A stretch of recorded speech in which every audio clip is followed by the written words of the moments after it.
Sairam, everyone.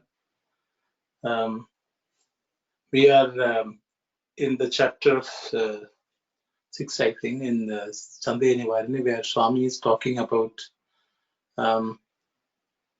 he has introduced the concept of vasanas. And I think we discussed quite a bit about the vasanas and which cause the various activities of the mind. The mind, the Bhakta is saying that the mind is often forgetting what is impermanent, and again dwelling into this world. And so we discuss in detail about vasanas and how we can control them, how we can eradicate them slowly, so that in the path of spirituality we can move towards God. So that was what we discussed last time. So we will continue from there. Sairam, Sister Kalyani, you can read on. Bhakta. Swami, they speak of something called antakarana. What is it? Swami. The mind is referred to like that. Karana means indriya. Antakarana means internal indriya. Bhakta. So, are there two types, internal indriya and external indriyas? Swami. Yes, of course. The external indriyas are called karmendriyas. The internal indriyas are named jnanendriyas. Okay, Sairam. I think the word is karana. Karana means an instrument, you could say. Something with an equipment. So through which something can be accomplished. So I think karana is actually reason or cause. So the word is karana. Anta means internal, and bahir or external is external. Bahir karana and anta karana. So one is internal instrument, the other one is external instrument. So the devotee is asking Swami, there's anta karana, what is that? And Swami says the mind is the antakarana. So he just says there's one entity called mind, which is antakarana, the internal instrument. And then Swami is asking if it's internal, are there external ones? Swami then goes on to say the internal ones are called jnanendriyas, the external ones are called karmendriyas. So that is anything externally faced is a karmendriya, which engages in action in the external world. Internally, within the mind, there is also action, which is in terms of thought, I think. The thoughts are the actions of the mind. Sankalpa, vikalpa are the words which Swami uses. So various kinds of thoughts is the action of the mind. Okay, so that is engaged in the internal indriyas, or the internal indriya by itself does not have a specific translatable word in English vocabulary, but you can consider it. Sometimes people call it organ, sometimes people call it senses. Both of them, I don't think, do justice to the word indriya. Indriya is something like a capability or a power or something of that sort. So I will pause here, and anyone else would like to share their thoughts, please go ahead.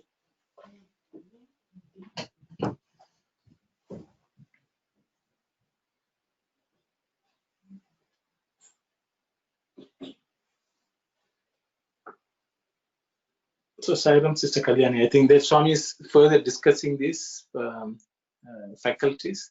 So I think please read on if there is no other thought. Bhakta. Swami, please tell me which are the karmendriyas and which the jnanendriyas.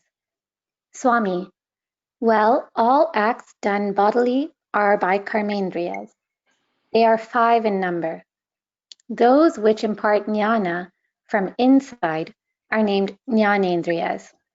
These are hearing, touch, sight, taste, and smell. Both these are together called dasendriyas, the 10 organs. Bhakta. So what is the work that both these do together? What is the connection between their function and the manas or mind? And so I think we'll first discuss the first one. So the devotee is asking Swami to say what are karmendriyas and what are jnanendriyas. So Swami goes on to explain that all the action done by the body are called karmendriyas. And so jnanendriyas, Swami specifically says the touch, the hearing, touch, sight, taste, and smell. In Sanskrit, it's called Shabda, Sparsha, Rupa, Rasa, Gandha. So those are the words Swami is using in its original. So Swami is describing them as Dashendriyas. Swami does not list the karmendriyas here, but he's saying all acts. So as you can say, all acts done bodily, because in the, I think if you read the literature, they will say generally the hands, feet, mouth, the organ of excretions and the organ of urination, you can say, are considered the 5 karmendriyas in popular Sanatana Dharma literature. But in this case, actually, Swami is also referring to, because various discourses Swami has referred to, the external eye, the external ear, the external nose which smells, the external mouth or tongue which tastes, and the skin are also sometimes referred by Swami as karmendriya, related to the jnanendriyas, directly related to. So, all of them are interrelated, but sometimes Swami has used that as well. But here Swami has specifically avoided listing them, I guess, for whatever reason. But I think that's for us to understand. And I think I will pause here and I will let others say anything which they would like to have. Say.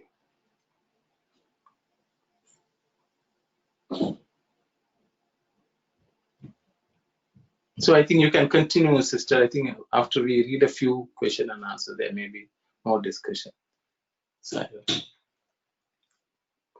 Swami. Well, really, whatever work they do, if they can't achieve anything without the meditation of manas. The karmendriyas perform acts in the world and receive knowledge, and the jnanendriyas discriminate the good and the bad and offer them to the Atma through the manas. If there is no mind at all, how can these transmit? When we have to reach the other shore of a flooded river, we rely on the medium of a boat or raft. When the karmendriyas and the jnanendriyas, which are connected with Prakriti, desire to attain the Atma, they have to accept the help of the boat manas. Otherwise, they cannot attain. Bhakta. If so, where do these other things you spoke about, buddhi, chittam, levels of consciousness, and ahamkaram, egoism, reside? okay, we'll pause, sister. So Swami is, I think, Swami is introducing the concept of mind. So what's the relationship between the indriyas and the mind was the question asked. Then Swami goes on to say that the mind is the boat through which these karmendriyas, jnanendriyas can offer whatever they want to the Atman, the indwelling consciousness. So the mind is the main instrument which sort of connects the indriyas with the Atma, is what Swami says. because Prakriti, whatever is created in this world, there's some connection between the Atma and the Prakriti. The mind is the intermediary between them, is what Swami has said. And then the devotee goes on to ask about what are called Buddhi, Chittam, Ahamkaram, and so on. How are they related? I think that's the question which I'm asking. So I will again pause here if anyone has something to say. Sairam, Yes, Sairam, I want to, on this paragraph, I think Swami is saying that without the mediation, that should be mediation or meditation. Yeah. The word should be mediation, brother. I don't know how. At some point, putting a wrong spelling, I think. Yeah, because Swami says in the Telugu, Sandeha Nivarini says Manasu Balana. That's all he says. Means Manathinal in Tamil. You know, whoever is here in Tamil, Manathinal means only through the mind you can achieve that. Is what Swami has used, but I think mediation is the right word. Yes, appropriately said. Thank you. Sairam, so Swami is saying here that Karmendriyas perform acts and receive knowledge, and the Jnanendriyas discriminate the good and bad. So I was just a little confused about that because I understand the Karmendriyas perform acts in the world, but I don't understand how they receive knowledge. I thought it would be the Jnanendriyas that receive the knowledge.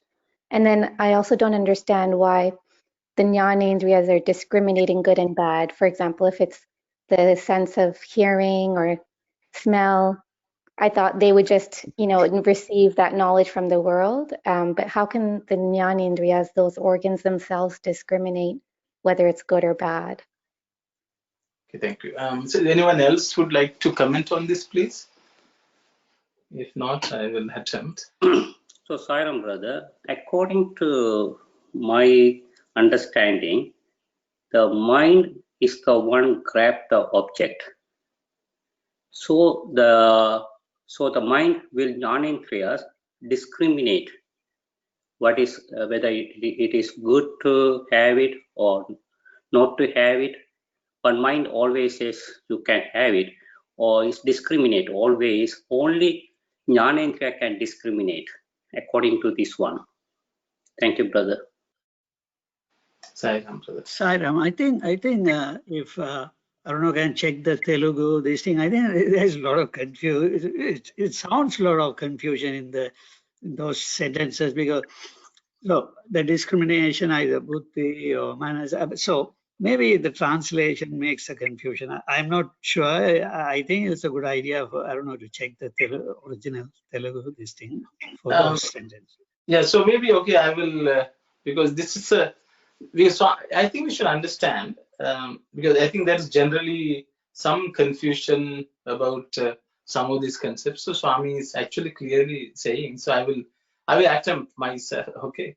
So here Swami has often used, for example, if the information is to be received from this world, the body has to function. For example, let's take the concept of sight.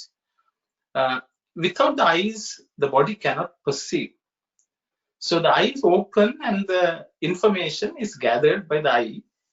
So all the physical aspects of collecting that information relates to Karmendriya. So for example, the image falls on the screen of the eye, retina, and the nerves transit that information to the brain. So all this from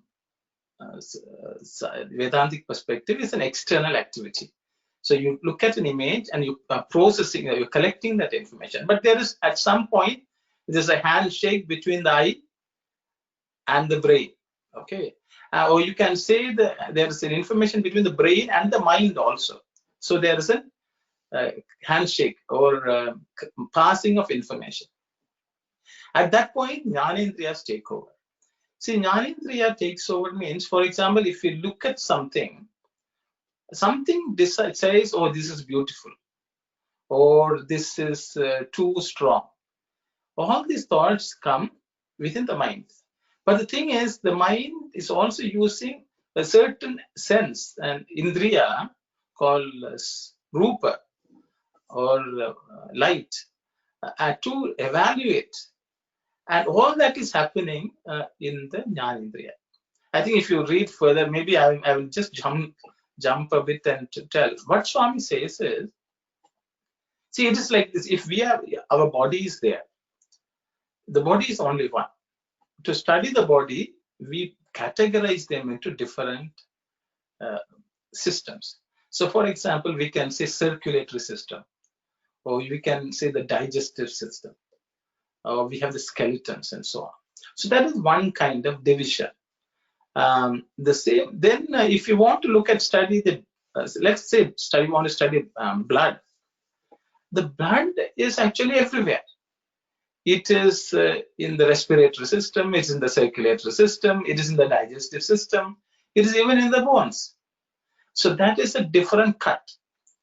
But all of them work interchangeably. So the thing is, this concept called mind is one entity. That's how Swami started, actually, if you can see. It is one entity.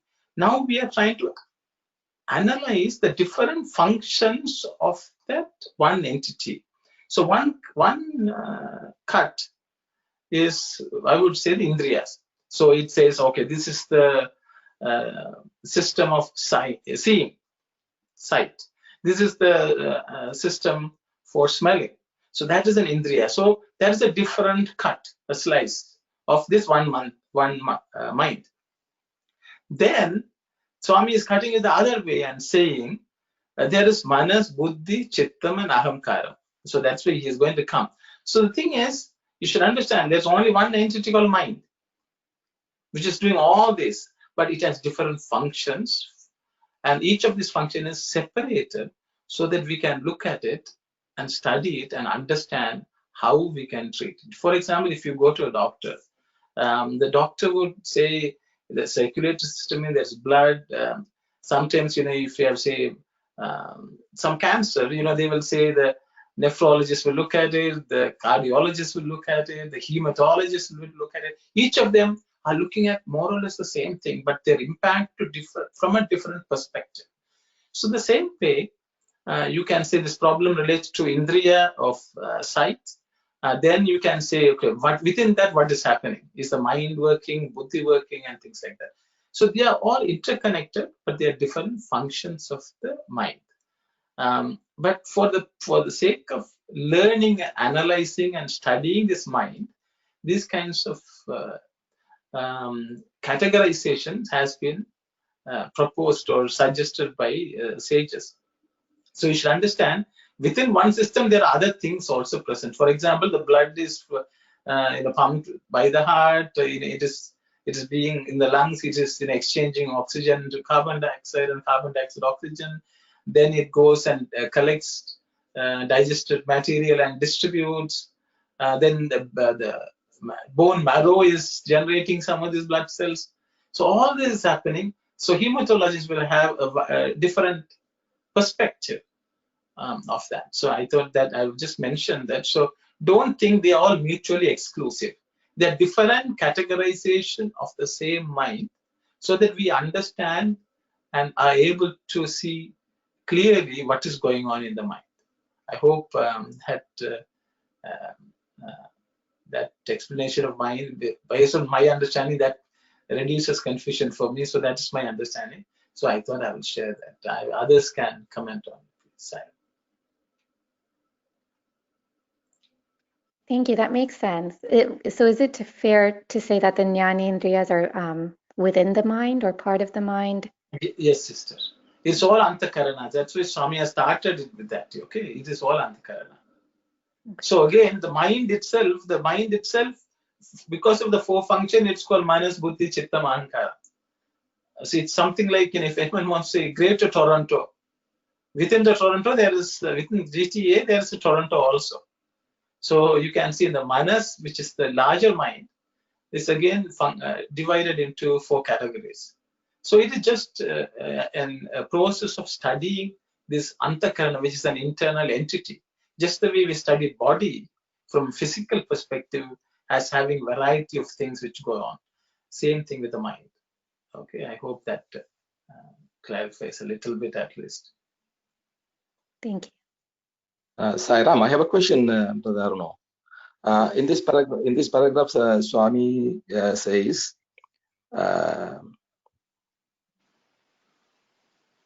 Jnanendriya discriminate the good and the bad and offer them to the Atma through the manas.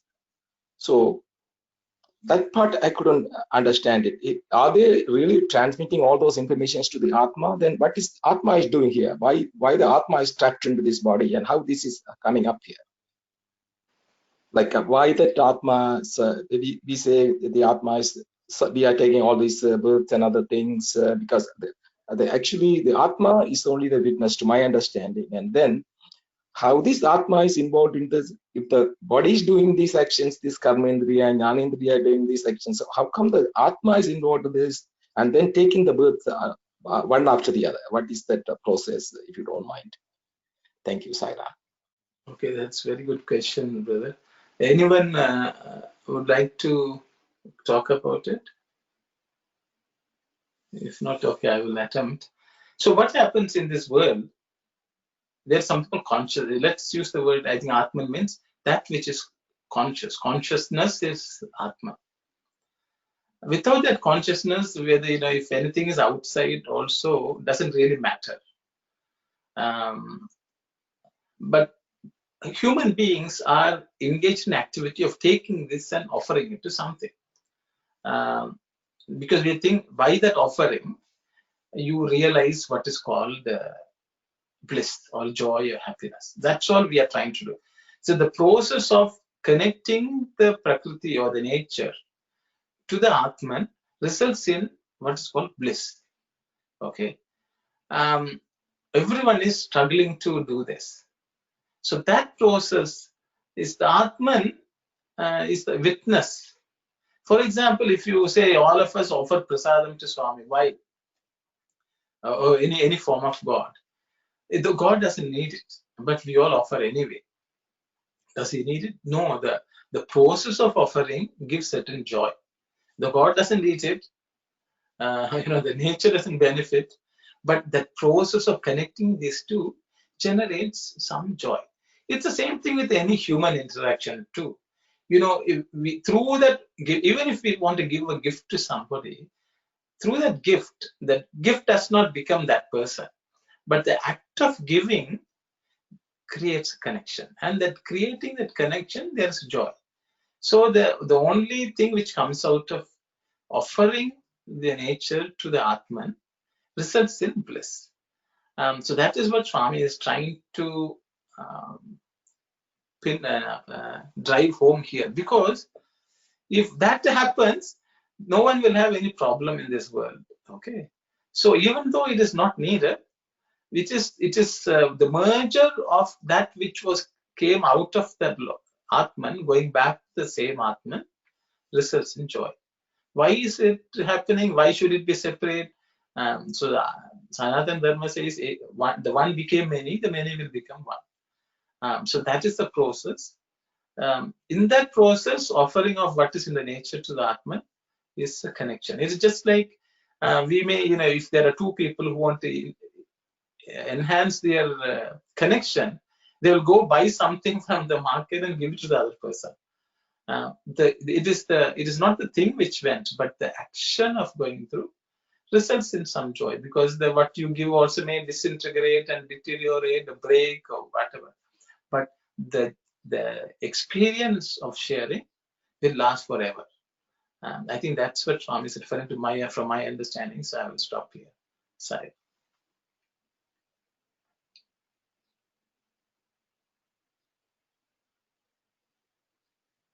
I think the more we read the further question answers, I think some of them may be a bit more intelligible, is my understanding. So if there's no others, anyone saying anything, we can continue, sister.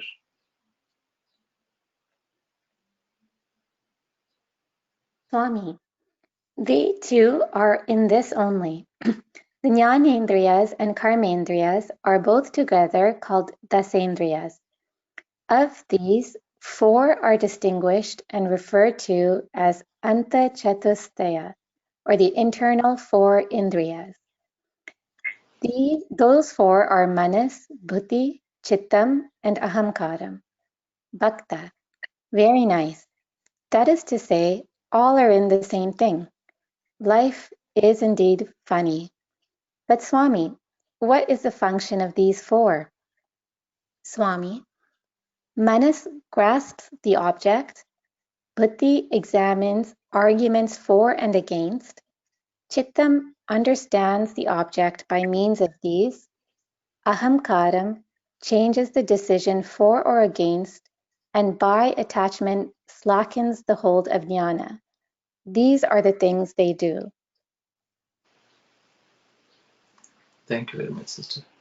So Swami is going on to this Antas Chatushtaya. Chatu means 4, Anta means internal 4. In the internal 4, that's all the Antas Chatushtaya means. Their mind, discrimination, which is buddhi. Chittam is the storage of memories or vasanas, you can say. And ahamkaram is that which identifies with the body. So these are 4 functions of the mind.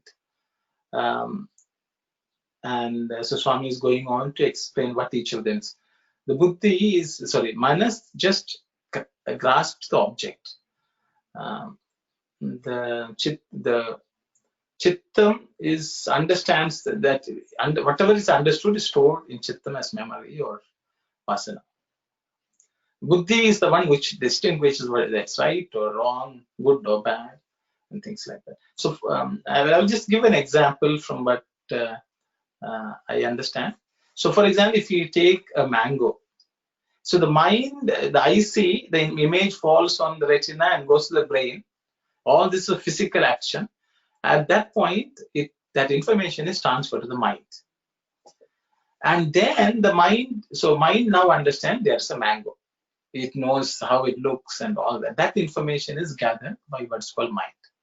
Once that information is gathered, the mind goes to work to distinguish, is the mango ripe or is it not so ripe? Is it spoiled? Is it rotten? What kind of mango it is? All that information is discriminatory. Will it be good? Is it good for eating? And all that will go on. That happens within what's called buddhi. It sort of sizes it up, measures, looks at the pros and cons, and comes up with the decision. That is the function of the buddhi, which is also happening within the mind, but it's a different function.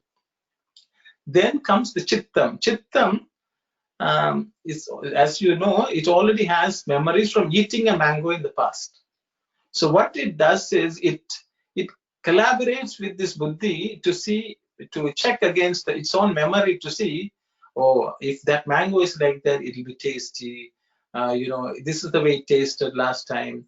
And this smell seems to be good. It matches with my memory of smell from the past. All that happens within the chittam. So it understands in relation to its past experiences what it is. So that is the role of the chitta. Then comes ahamkaram.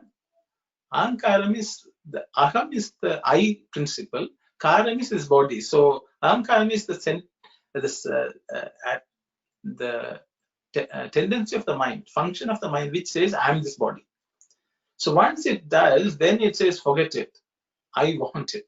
Buddhi may say it is not good, it's good, you should not eat too many mangoes, all that the buddhi will say. Ahamkaram will overrule everything and say, I need it. So that is what ahamkaram does. And that is why it slackens what is jnana. Because what happens, even for example, if a diabetic person sees something sweet, the buddhi will say, this is sweet, it's not good for you. That is the buddhi's decision. Or that is based on wisdom and knowledge. Ahamkaram will say, forget it, I want to taste it. Because based on what Chittam says, it is very tasty and I cannot. So it wants it for itself, for this body, overruling what is told by the buddhi. So that is why Swami says it slackens the hold of jnana.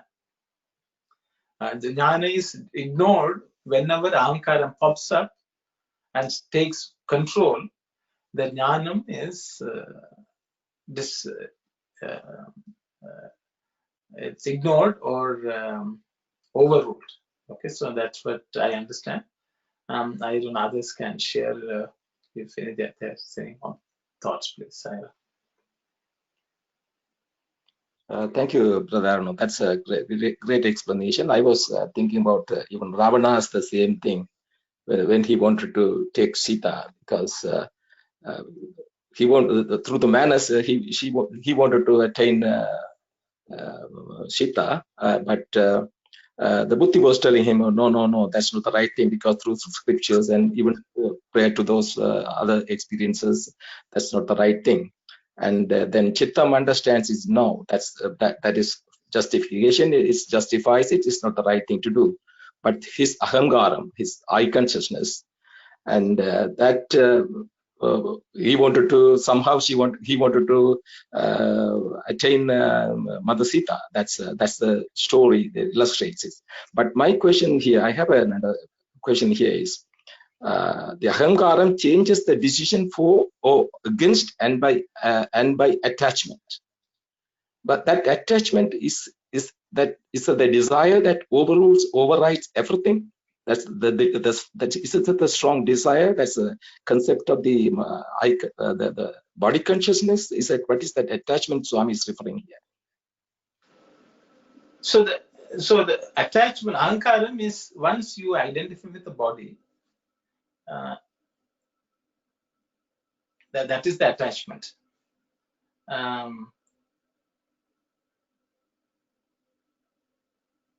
So the body is as soon as you identify with the body, everything connected to the body is attached. Okay, so attachment is actually sprung from ahankaram. Ahankaram only, from Swami says, ahankaram, the concept of mamakaram comes. Mama means mine.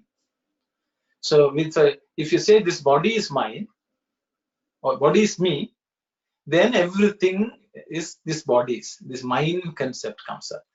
Once the mind concept comes, everything is attached. Mamakara means mine. That means attachment.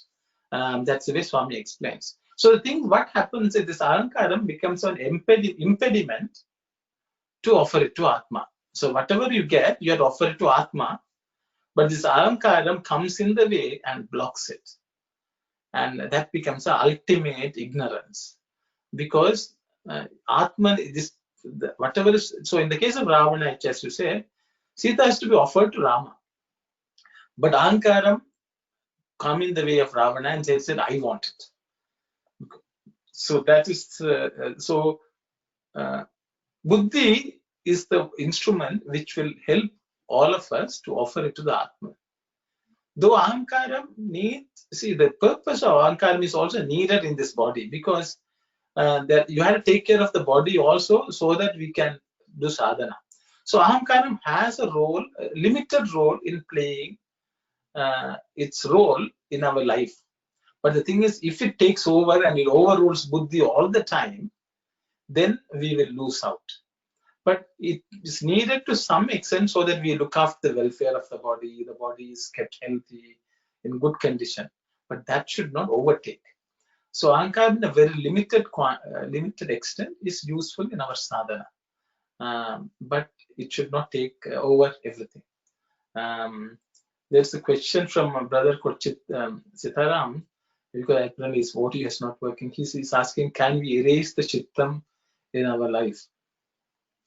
The thing is, chittam is always going to be there, but fill it with what is good, is what I understand. So you cannot fully erase chittam as long as you are in a body. Some of these concepts will come, I think, maybe not in this, but Swami has discussed some of these concepts in Prashnottara Vahini. But chittam cannot be fully erased. But by feeding it good vasanas, it will not grow into a negative monster. That's what I understand, brother. Otherwise, others can also share their thoughts. Sai. So, Sairam brother, I have a doubt. So, if the manas, okay, we are looking at a girl, okay, beautiful girl.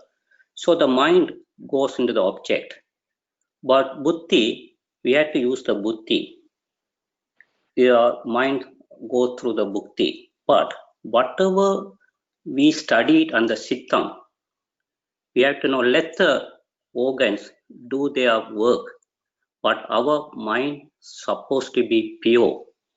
That but ego, ahamkaram, will overrule that one. I don't care about the Sittam. So if your mind and heart is pure, we just think about the God creation, enjoy the beauty. Sairam, brother, that's all. Sairam. I think, you introduced a new concept, though Swami is not talking, and maybe Swami talks in some ways later on. You talked about the purity of the mind. Actually, the purity of mind in Sanskrit is called Chitta Shuddhi. Chittam, that only has to be cleansed. And Swami says that Chitta Shuddhi happens by coating that Chittam with love for God. So the Chittam has a big role to play. It is if it's coated with the love for God, everything is pure. Without that, things can get polluted, is what Swami says. So the thing is, the Chittam is anyway going to collect stuff. So you coat it with the love for God. So whatever collects also is filled with that love for God. And through that is the process of sadhana. And that will help us. I think it touches the previous question. So what you said is Chitta Suddhi. So Chitta, to some extent, you can say that's the place where God resides also, or filled with godly thoughts. Once that happens, Hridaya becomes pure. So that the role is very, very important, because I think later on when we read, we will discuss the connection between Chittam and Hridaya. That's all I can say, Sai. Thank you very much. Thank you, brother.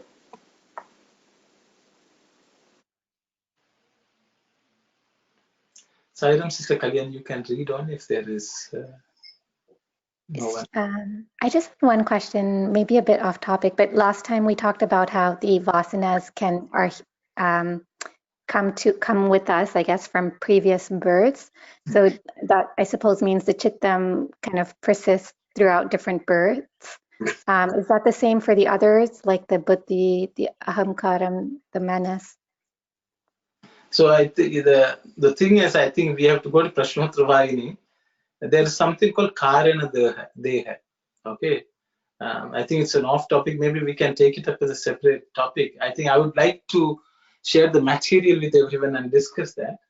So Chitta is part of what's called the causal body, whereas Manas is part of the this Manas is part of the Sthula Sharira.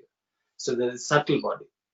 So there is the physical body, there's the subtle body, there is the causal body, and that causal body is the one which goes into a different body each time, and Chittam is part of that body. I think that's covered by Swami in Prashnottravayini. And of course, there are other discourses, but that's yes. Chittam persists through life after life. Or within the same in as vasanas. Thank you. Sairam, I have a related question with Kalyani's. Like you were explaining, you were giving an illustration about having an ice cream that you didn't enjoy that ice cream, and then the mind, it is in that. So the residue of the thought is in the mind, and then anytime we want to have that ice cream, that comes up again, and we are looking for in the festivals at villages, temples. We want to have that ice cream, then we go, okay, or we missed that, and then the next time at least we had that money, then we wanted to have it at that time. So my question is, like, if that rather than putting into suppress our vasanas, why don't we enjoy that ice cream right then and there? That way we don't have to keep that as a residue for that other levels. Is that a possibility or not? I will ask others to comment on it, please, before I suggest anything. And it will bring more and more related vasanas again. So if we are trying to satisfy each desire that comes out from our chittam, then another new vasana is accumulated, and for that we have to take birth. So only through jnana, which is eye consciousness, that is reality, thinking of our reality, even the vasanas will be burnt. So how far we believe in our true reality, the more we believe in our true reality, the vasanas tries to get burned. So if we are satisfying our desire, then again a related impression will be quoted in the chitta, and it will take another birth for that one also. So that's what I think, I feel it. Thank you, Saira. Thank you, Brother Saira. Anyone else would like to share your thoughts? So, brother, I will see. The thing is, whenever we indulge in an activity, we are actually reinforcing a vasana. If it's a bad activity, for example, if a person is smoking, and that addiction will not be stopped by continuing to smoke. If he says, okay, I will have one last cigarette and then have, actually that has reinforced the previous vasana. So what Swami says is, because this reduces the what's called willpower. Because this kind of activity, this type of habit. So he says, to increase willpower, you have to give up what you like very much. So what happens each time you resist that desire, the pull of the desire, you are increasing the power of the willpower. So you keep on practicing it, the willpower increases, and that is the way you can stop the impact of vasanas. The willpower is nothing but giving power to the buddhi. If something is bad, you have to give it up. Until you give it up, that power of the buddhi will not increase. And only if you exercise that buddhi often and give it some power, slowly, gradually it will improve. So that is why resisting the vasanas, or Swami uses the word sealing on desires, helps increase the willpower or the sharpness of the buddhi, and also the authority of the buddhi is also increased by the process. That's what I understand. I hope that answers. Thank you very much. Sairam, just a follow-up question on that. So if there's a habit that's, clearly bad, like smoking, then yes, it's important to try to give that up. But what about habits that are not necessarily bad, like drinking coffee or tea, but it is something you like? Is that something you necessarily should give up? So, sister, the smoker will never say smoking is bad. Some of the cigarette manufacturers may even sponsor research to say that smoking is good for you, the function of the heart or something like that. So the reality is, everyone indulges in whatever they do, all of us. We don't want to believe what we are doing is, you will give some reason, some excuse to say. But the thing is, the path is spirituality. If we want to improve the spiritual health, we have to slowly increase the power of the willpower or the buddhi. So what happens if we think we are all doing everything good, then we have to find at least one which is not so good and try to give up and overcome. That is the only way we are going to progress, because otherwise the willpower will never be exercised. Even a healthy person, if they don't exercise regularly, they are bound to become unhealthy.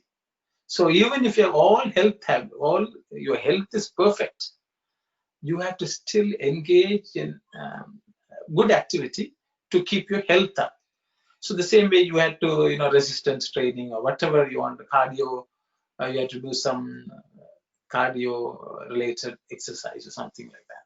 So that means to keep ourselves active is important so that we don't become unhealthy. So the same way, even if we have all healthy habits, we can give something up, even of that good one. We can find something to give up and thus improve our willpower. That is why sages and saints, they even gave up food, they gave up sleep. It's not that give up means they train themselves to exist without them, only as an exercise of willpower and strengthen the buddhi. So even if we are all good, we have all good habits, we all should practice the ability to give up something. That's my understanding. So as a spiritual sadhana, we can do that. Even giving up something may be good for improving ourselves spiritually. All right, thank you. So, Sairam brother, can I add something to that one? So, if you want to improve the bhakti or improve our willpower, we should not misuse the senses. So, for an example, if have a good vision, speak good words, hear only what is good, entertain good thoughts, eat moderate food. So in this way, we can control our senses. Thank you, Brother Sairam. Very nice, brothers. Thank you very much, Sai.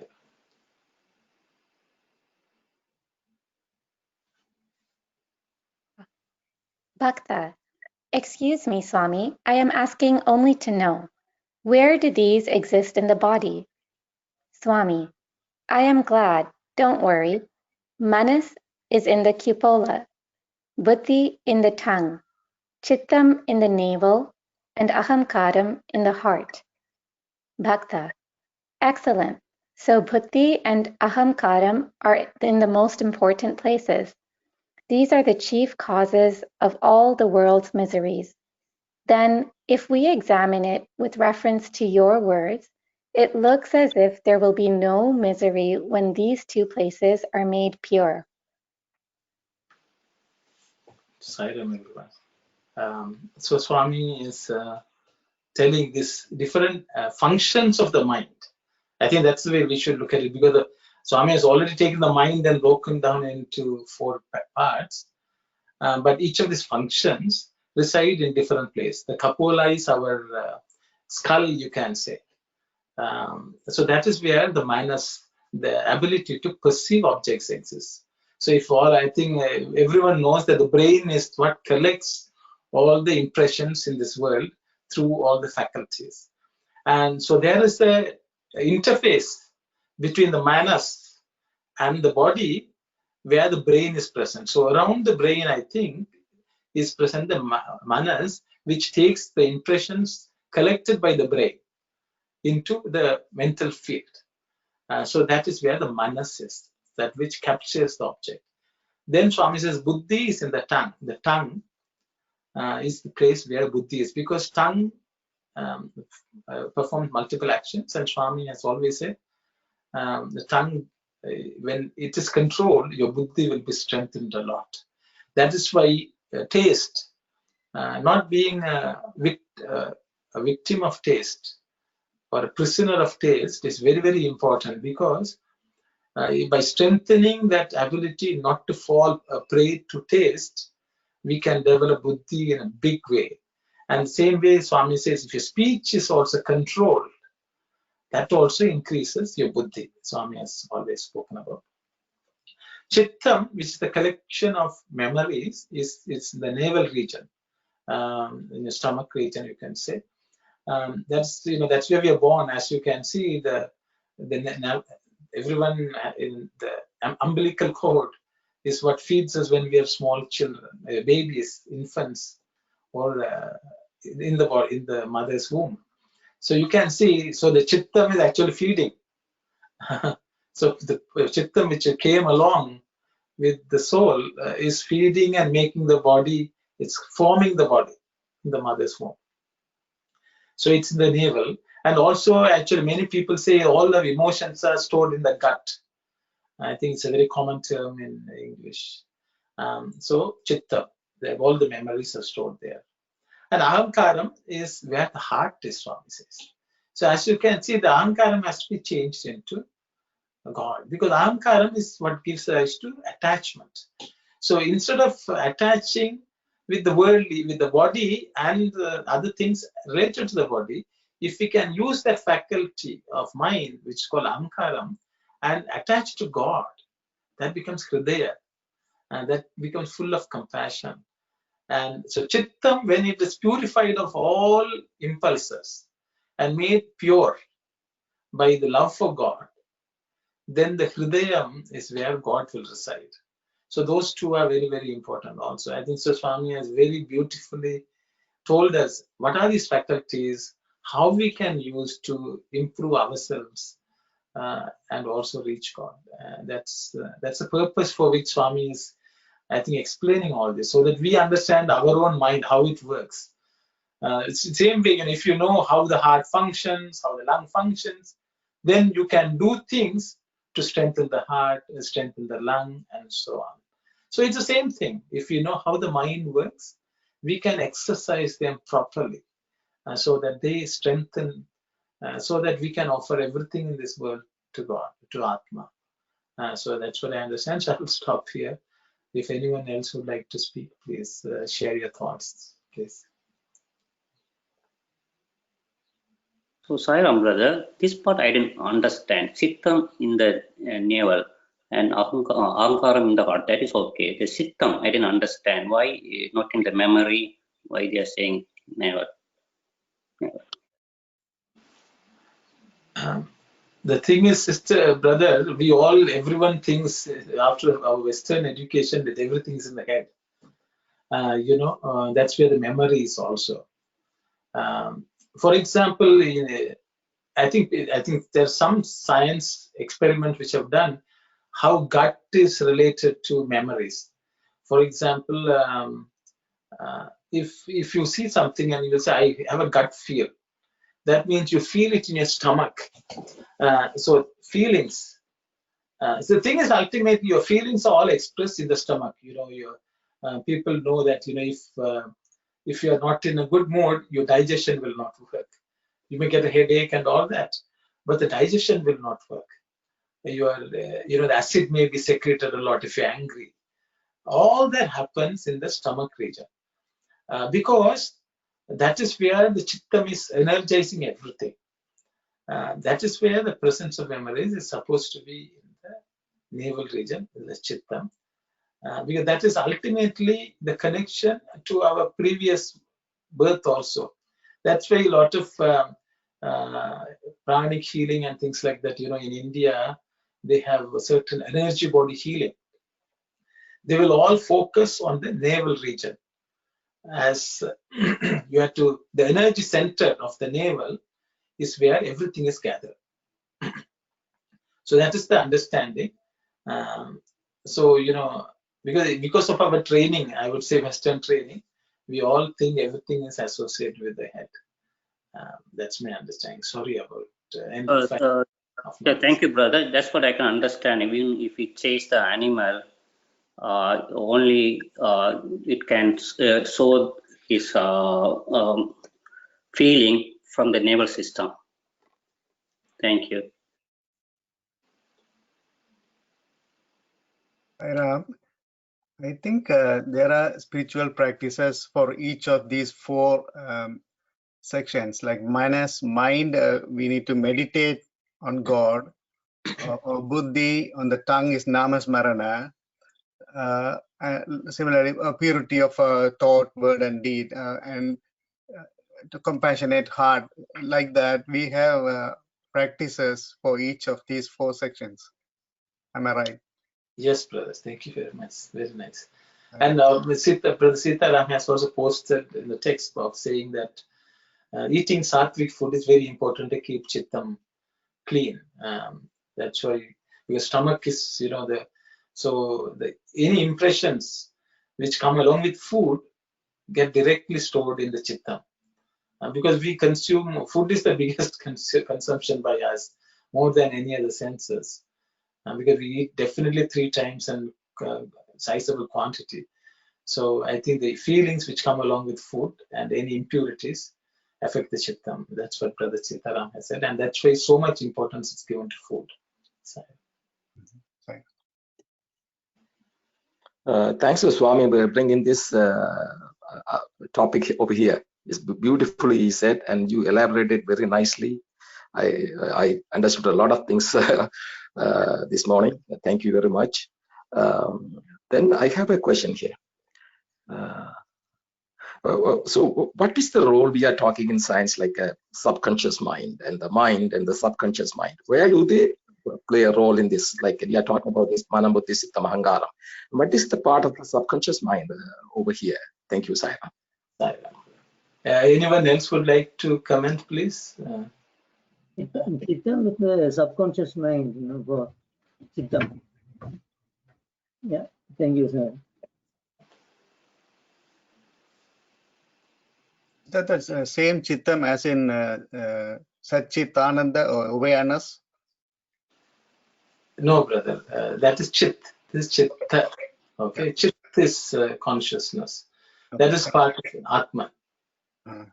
Okay, but this Chittam actually derives the energy from Chit. In that sense, you are right. Yeah. But it's the child of that Chit is Chitta. And Swami has talked about that also. The child of Atman is Manas. The child of Manas is Vak, speech. That's what Swami always says. So the speech is the grandson of the Atman, as Swami says. So the mind, so you should say, so the Paramatman son is Atman. Okay, Ahamkaram also. And that Aham Tattva is Atman. From there, the mind is born. From the mind, the speech comes. So the Chittam is actually child of Atman or Chit. The aspect of Chit of Sat and Chit and Ananda. The Chit is awareness, and Chittam comes with that. Yes, I understand. And as brother already explained, Chittam is the subconscious, because we have memories which are not visible to us, but it is present, and any time it can come out. So that's what subconscious mind reflects, I think. But I don't think they fully explain what subconscious mind. It is it's a concept quite similar to Chittam, but I think Chittam has much more embedded in it, is my understanding. But I think the Westerns, people's philosophers or psychologists have proposed this concept of subconscious mind, and but it is not a very well developed subject. Is what I understand. Thank you for clarifying, brother. Thank you. Sairam, currently we are discussing about the Chittam. I know a human being is divided into body, mind, and Atma. So the Chittam, it comes along the mind side. So that would be if the Chittam is equivalent to subconscious, where the conscious and the superconscious plays into the Chittam, or the Chittam that just corresponds to only the subconscious, or whether where the conscious part and the superconscious part plays into this, the three, body, mind, the Atma. Definitely it comes under the Chittam, but the Chittam, my question is, Chittam is just relates to only subconscious. If that is the case, how the conscious and the superconscious plays into this structure? Thank you, Saira. Sairam, sister. I don't want to tell. I don't know. Anyone else would like to comment? Please go ahead. If no one is offering, anyone? Saira? So maybe I will take a crack at it, sister. The thing is, we are trying to map the Chittam, Ahankaram, and so on with the English terminology which has become prevalent in the Western study of psychiatry, psychology, and so on. They are evolved slightly differently, so we really cannot map them one-to-one. Swami has used the word, 3 words Swami has used: consciousness, conscious, and conscience. These are words which Swami has used, so I would like to use them because that's the equivalence Swami has given to these concepts. Conscience is what Swami would call buddhi. The presence of the divinity in the mind, the mental field, is conscience. Then Swami uses the word conscious, which is more or less the aham principle, that I principle is, Swami would say, conscious.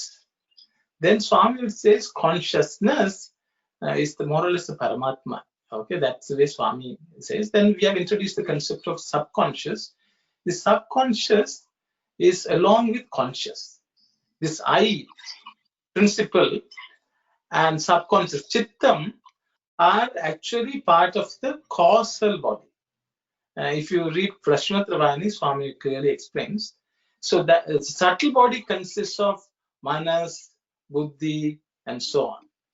But the chittam and ahamkaram are more or less along with what is called this conscious, as Swami will say, conscious, that I principle, which migrates body after body. So that is more subtle than the subtle body, which is the mind. This is my understanding, but others can also chime in with it. But if you, for this, actually, we have to go to Prashnottara Nivarini and study, which we can take up at some point in time. But I think roughly I think for general understanding, we have some understanding to work with. This my view. Sai. Okay, thank you, Sairam.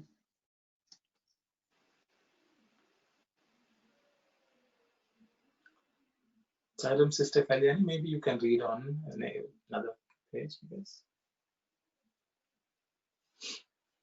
Swami, you have indeed listened to me attentively. Yes, that is right.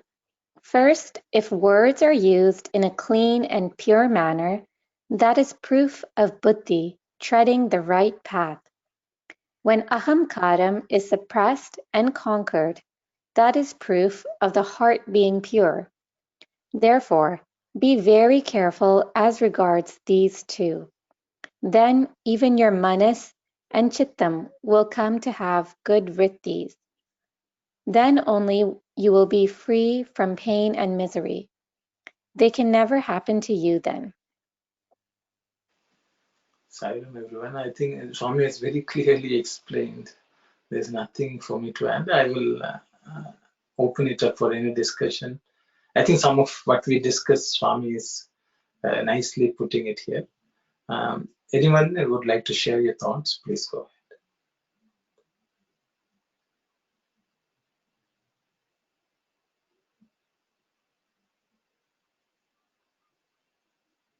It is interesting to see that the spiritual heart and the egoistic, the I are placed on the same heart. Thank you, Saira. Sairam, brother.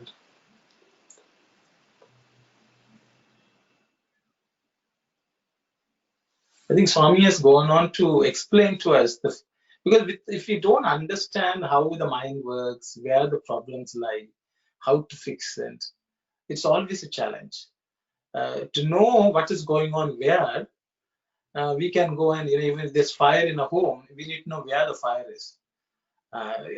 There may be smoke filled everywhere, but we have to go to the source where the fire is and put it out.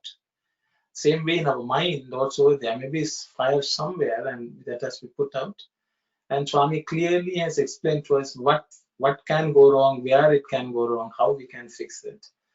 And so whenever next time a thought arises, if we dwell on it, what is happening with this thought, how are we to process it properly, it will help us lead a very happy life.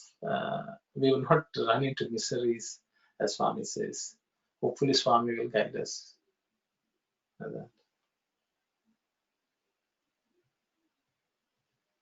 So, Sairam, brother, for the pain and mystery is all because of the thought. So if you like something, your mind will dwell on that one. So that means thoughts occur. Thoughts can occur in three ways. One is object or person or event. So whatever we studied from Swami's teaching, sealing one desire, some other stuff, and put it in practice, then you can get away from pain and misery. Thank you, Sai Ram brother. Sai Ram brother, very nice. Sai Ram. Sairam, the way Swami is putting it here, it seems like we can do something to improve the buddhi and the ahamkaram, or like conquer the ahamkaram, and by doing those two things, then the manas and chittam will automatically become good. So we talked about how to improve the buddhi, for example, by increasing our willpower, giving up things that we like. And what about the ahamkaram? How can we suppress or conquer that? I will open it up, sister, for others to say. Sai Ram. So Sai Ram brother, so if we have fear of sin or love of God, you can get rid of the ego. So what is sin? Then pain, sin means you are giving to the pain to the God, not only for you, pain to the God. So your bad company, it may be wasting money, wasting time. So if you practice all and you think about God always, love God, fear to the sin, you can get away from the ego. Thank you, Sai Ram brother. Sai Ram. Anyone else would like to say? So before we suppress the ahankaram, first we have to identify what is ahankaram, then only we can suppress it.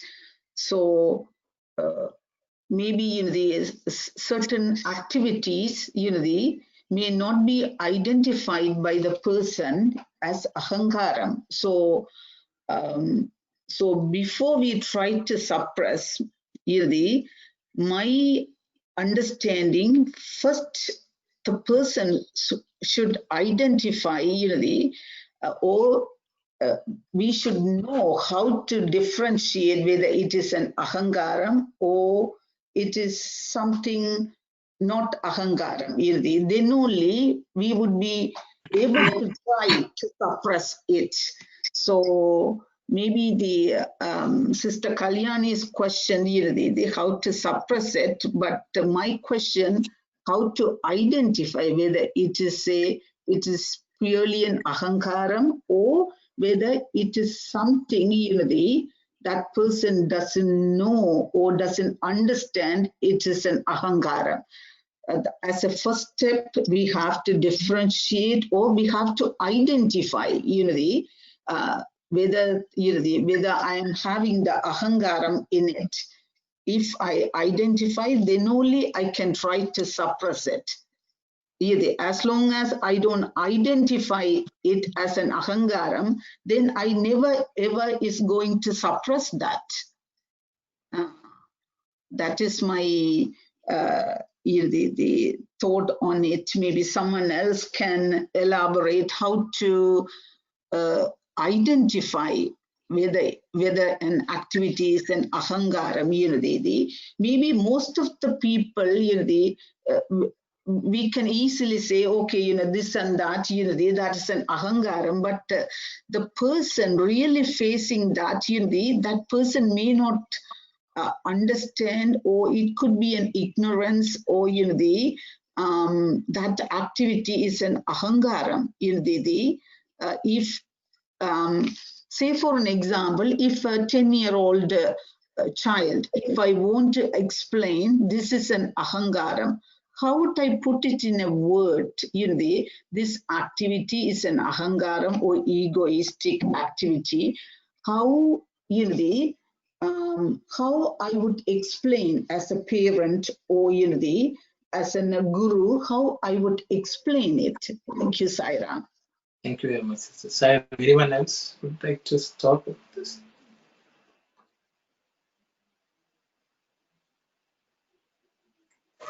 Sairam, brother.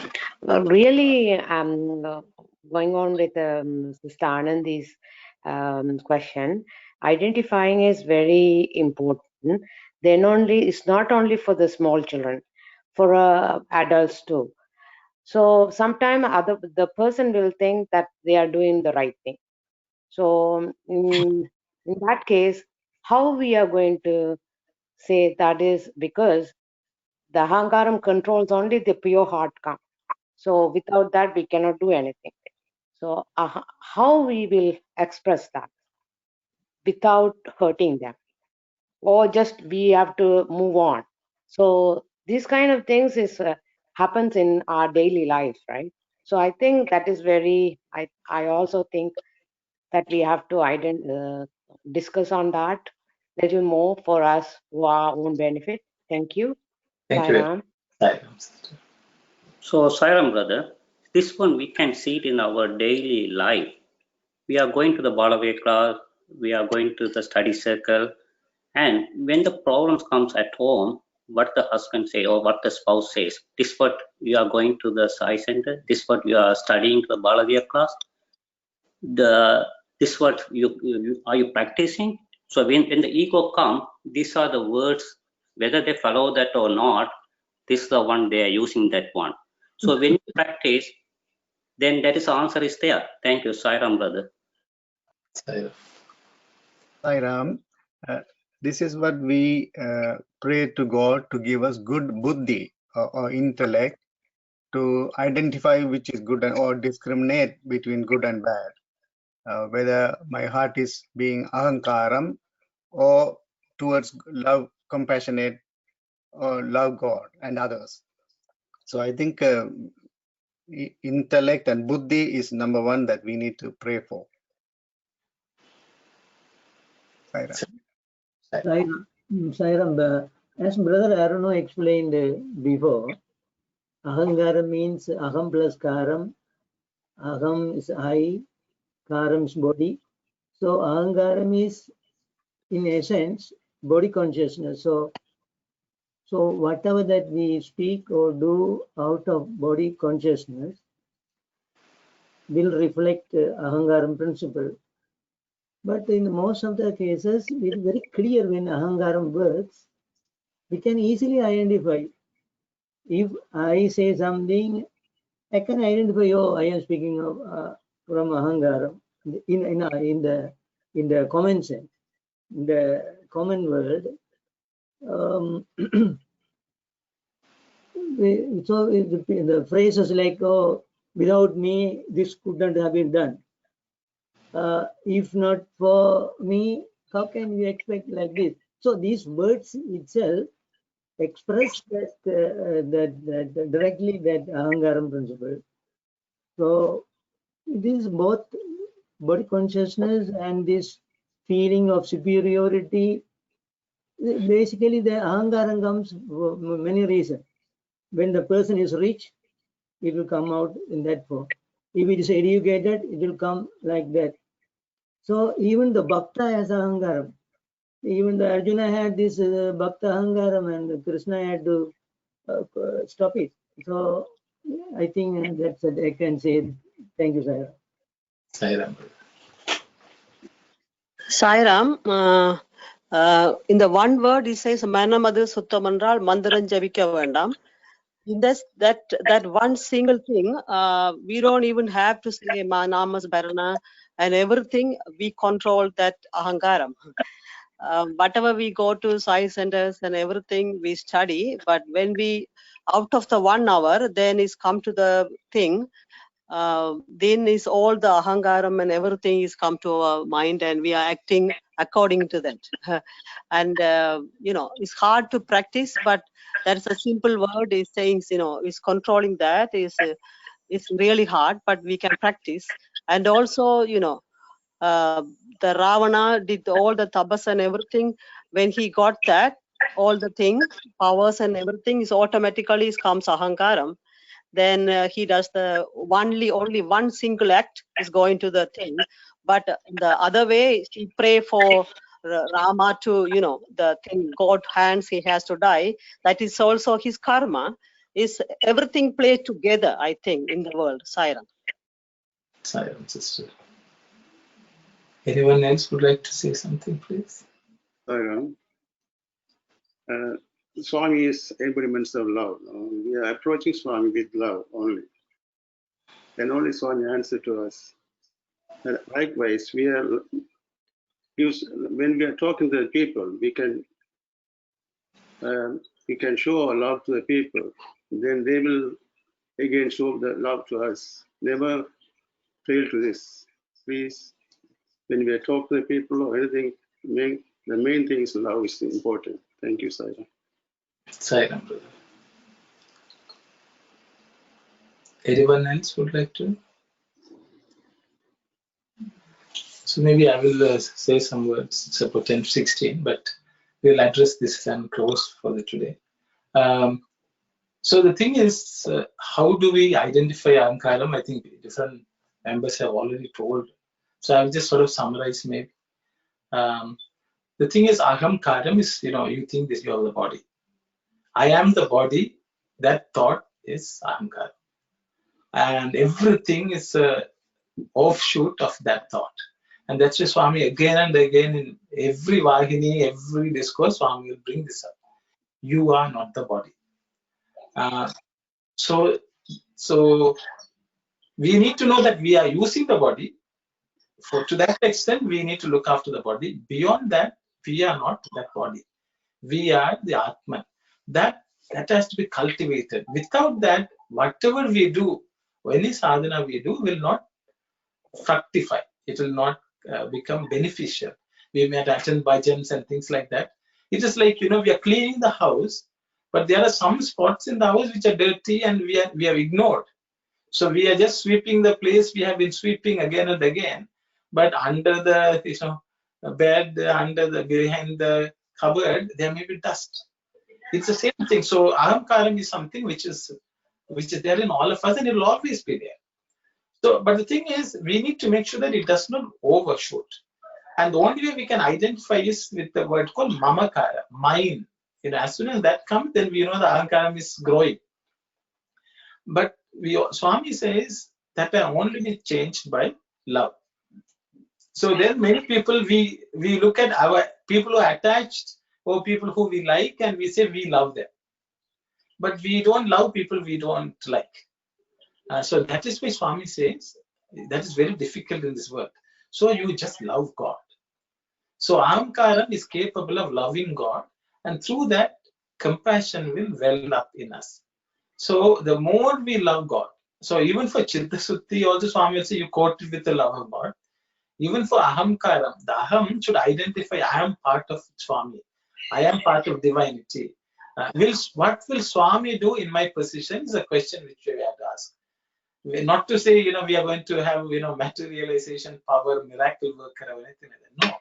How we can emanate divinity from us?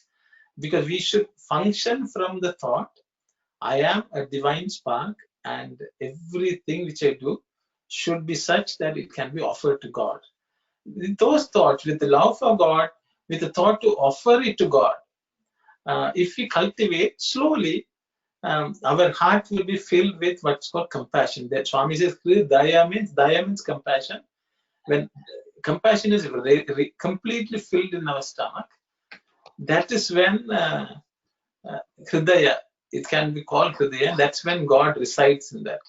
So ultimately, the more we think of God, the more we love God, more we evaluate ourselves to see whether we have Amakara and then cut it short.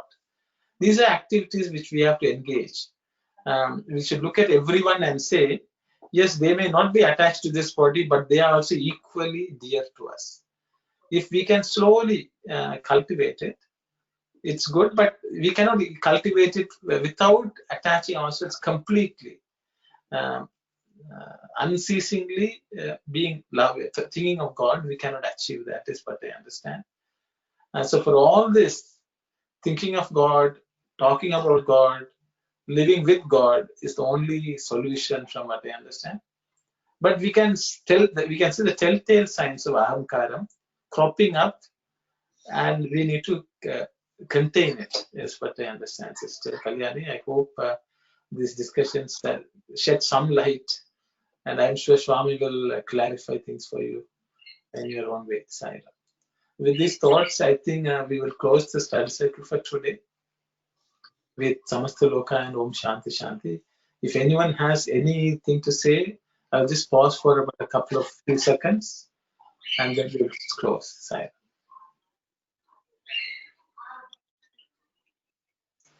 Okay, we will close. Om Samasta Loka Sukhino Bhavantu. Samasta Loka Sukhino Bhavantu. Samasta Loka Sukhino Bhavantu. Om Shanti Shanti Shanti. Sai Ram, everyone.